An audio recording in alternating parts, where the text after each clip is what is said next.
Alright, so you're a beginner with a drone and you want to learn to get some amazing drone shots. You're in the right place. So I've put together my top 10 tips to help you get some amazing footage with a little beauty like this. And it is amazing what you can get, trust me.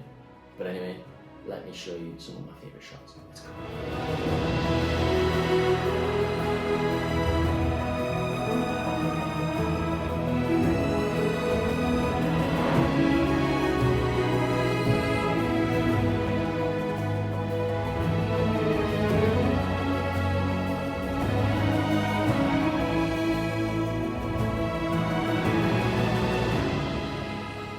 So I was probably just like you almost a year ago. I just sent my drone straight up into the sky and hoped for the best, and I didn't really have any idea what I was actually doing.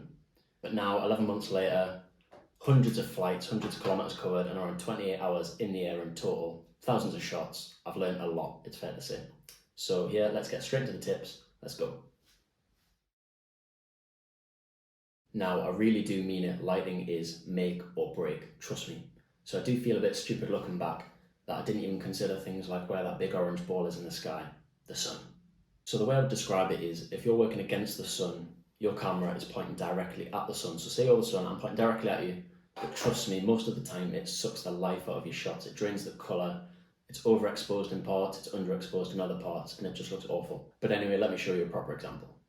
Now, I'll admit this is a bit of an extreme example, but you can see, looking directly at the sun, it's way overexposed in the sky, and you literally can't see anything on the ground.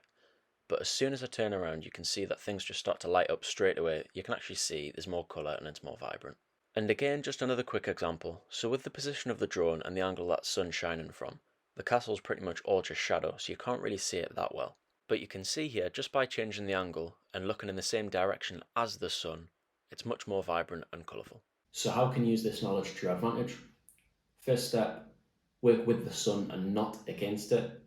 2, check the weather forecast, send your drone up and fly on a nice sunny day, and I promise you everything will look brighter and more colourful. You can take this a step further and you can plan where the sun's going to be at certain times of day, so you can go at the right time of day, if that makes sense. So you're working again with the sun and not against. Alright, so now moving on to tip number 2. This one is smooth drone movement and camera movement. Now, I can't stress how key this is in getting smooth, cinematic and professional looking drone shots. Of course, this is generally something which is going to take a little bit of practice and you will pick it up as you go along. But generally, I'd say you want your movements to be slow, steady, controlled and consistent throughout the whole shot.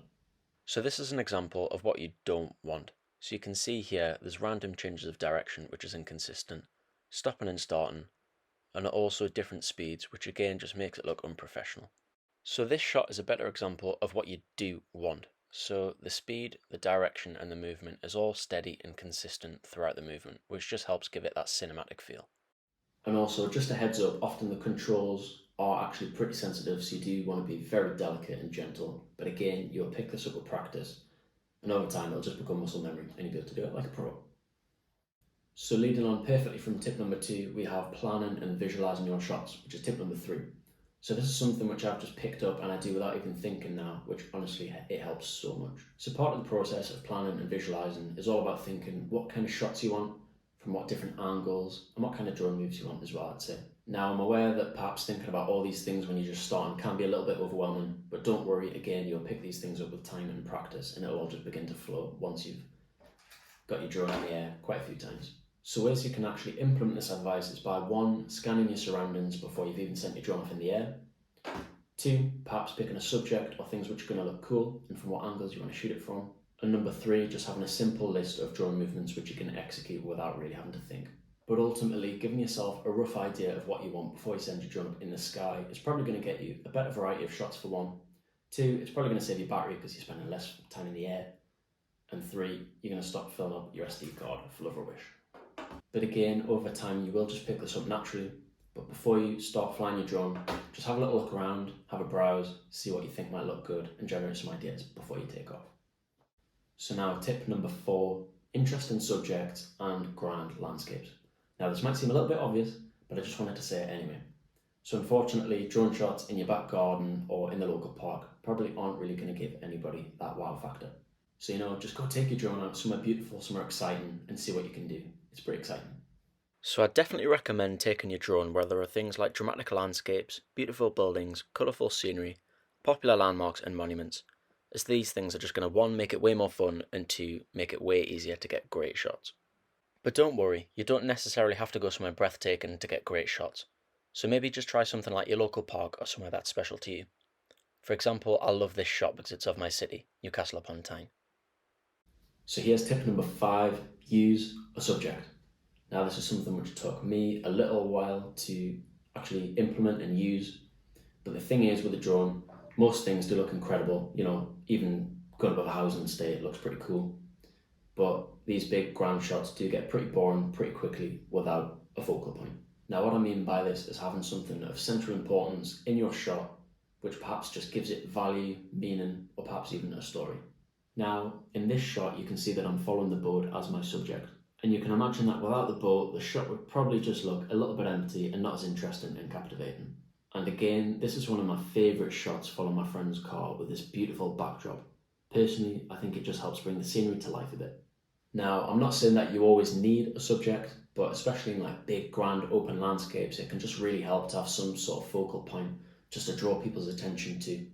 And it just helps bring your shots to life, I think. And now tip number 6, get up close and personal.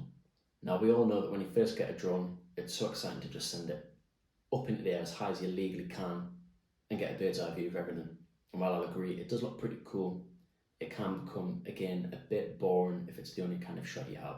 So what can you do? Get a range of far away, medium and close range shots. But in this little segment here, I want to talk about close range shots as I feel like that's something which is neglected mainly. So I really do think that getting close range really just brings your subject to life and it just feels more intimate and interesting to the viewer.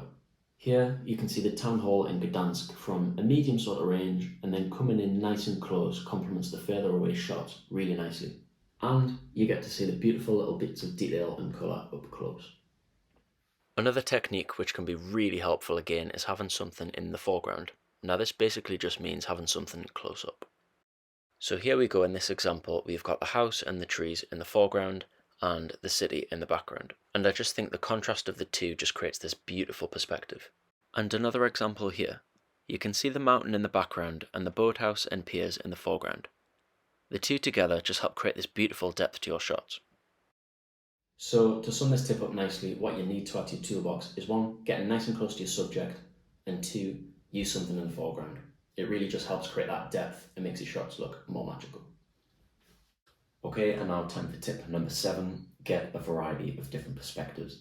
Now this one is crucial, and again it adds on from the last tip, but I think it is vital that across your shots you change height, distance and angle.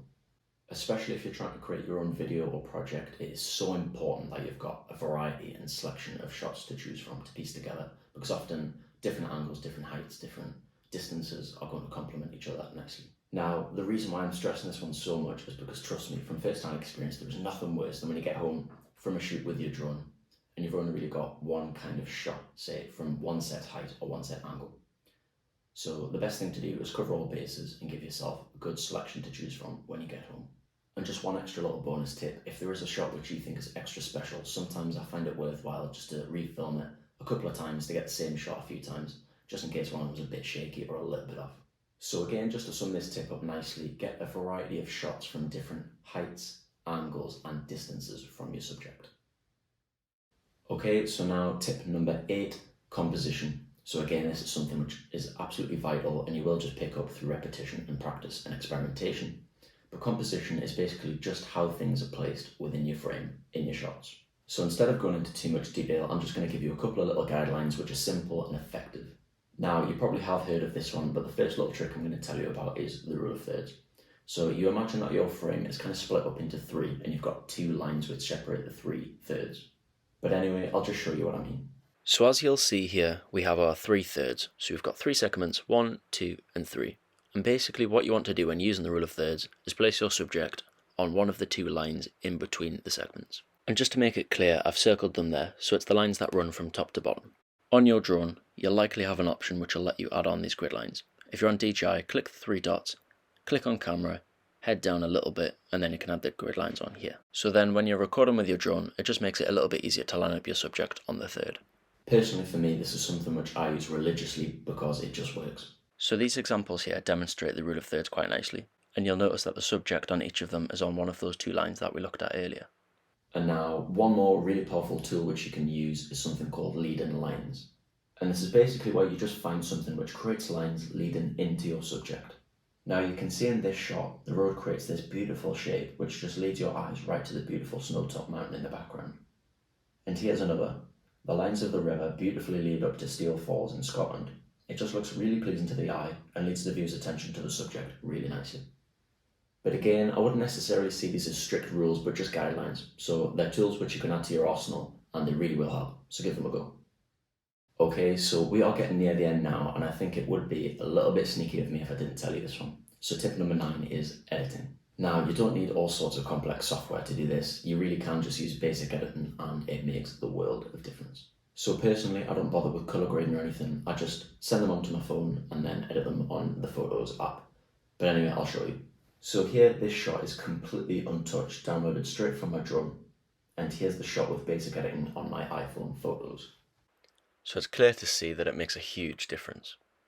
And the second example, which is a bit more subtle, but you can see it is a little washed out and overexposed on the river and the sky. Then just in 30 seconds with some light editing, you can make the colours pop way more, and it just makes the shot look way cleaner. So let me just show you quickly how I do this. Now, I'm also very surprised that people don't know that they can download their files straight from their drone onto their phone. All you have to do is make sure there's Bluetooth and Wi-Fi on your phone. Hold down this button on your drone until it flashes blue. On your DJI app, this should pop up. Click switch, then join the network. It'll show you all the shots and let you download it onto your phone in 4K. I'm going to choose this one. Click full download, then I'm going to show you some super quick editing. Now, I'm not sure if the process of quick download is the same on all DJI drones, but just Google it and it'll be easy enough to find out, I'm sure. I'll just speed it up here anyway. So I usually just reduce the highlights, change the exposure, add shadows and contrast, and saturation the tiniest bit, but just experiment and see what works for you. Anyway, this is the result. So this shot again, completely unedited, downloaded straight from my drone in 4K. And again, just with some simple editing, you can see that it does make quite a big difference. So yeah, I didn't really want to deceive you by making you think that all of these beautiful drone shots you see on YouTube are untouched, because they're not. Most of the time, they're probably edited. But don't panic, for me, just simple editing on photos on my iPhone really does the trick. So get comfortable with it, experiment a little bit, see what works and what doesn't. But as I showed you, the editing is 100% worth it. It can make your shots look 10 times better. And now to wrap up the video nicely, tip number 10 is just practice, experiment, and have fun. But I also just want to congratulate you if you made it this far. I didn't realise I could actually talk this much rubbish. But I also just wanted to wrap up the video by saying that I know that if you're new to drones, it can be really overwhelming, all this information. So ultimately, just get yourself out there and experiment, have fun, trial and error. Because at the end of the day, it is supposed to be a creative hobby. So don't let all of this worry you and make you. Just go out there, fly a drone, get some amazing shots. You'll learn so much just from trial and error and practice. So go out there. I hope you have enjoyed some stuff from this video. Get your drone out. See you later. Goodbye. And also, if you want some inspiration, check out my top 50 drone shots in Europe right here. Goodbye. Whee!